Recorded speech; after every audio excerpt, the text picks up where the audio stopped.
Parliament street पे संसद मार्ग में मैं आपको मिलवाना चाहती हूँ डॉक्टर कौशल पवार, दिल्ली यूनिवर्सिटी संस्कृत के प्रोफेसर से। सबसे पहले तो मैं बाबा साहब की 125वीं जयंती की आप सबको ढेर सारी बधाई और शुभकामनाएं, मंगल कामना देती हूँ। दूसरी चीज, मैं आपकी आवाज इंडिया चैनल को ये कहूंगी कि आपने पूरे भारत में इसका लॉन्च किया, आपको भी बहुत बहुत मंगल कामनाएं, शुभकामनाएं, साधुवाद। जहां महिलाओं के अधिकारों की बात है, उसमें हमें बाबा साहब भीमराव अंबेडकर की वजह से ही आज हम यहाँ खड़े हैं।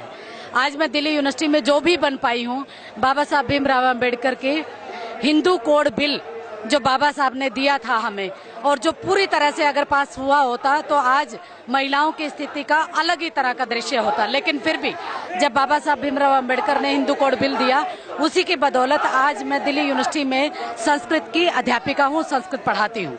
लेकिन आज दिक्कत ये है कि एक तरफ हमारी सरकार ये कहती है कि हम बाबा साहब भीमराव अंबेडकर की जयंती मना रहे हैं, लेकिन दूसरी तरफ जो गुरु के नाम पे एक तरह से जो एक शोषण किया गया था दलित बहुजन समाज का, जो एकलव्य का अंगूठा काटा गया था गुरु ने, उसी गुरु के नाम पर आज गुड़गांव, जो हरियाणा बिल्कुल दिल्ली के एनसीआर से निकला हुआ एक स्टेट का डिस्ट्रिक्ट है हरियाणा में, गुड़गांव, उसका नाम आज बदलकर जानबूझ के गुड़गांव रख दिया गया। तो एक तरफ से हम जो शिक्षक जो बने हैं बाबा साहब भीमराव अंबेडकर की बदौलत, जो महिलाएं बाबा साहब भीमराव अंबेडकर की बदौलत इतने अधिकार, जो संविधान में जो अधिकार दिए गए हैं, उनका अधिकारों को आज लागू करने का भरपूर प्रयास कर रही हैं, उसकी बदौलत आज हम यहाँ खड़े हैं।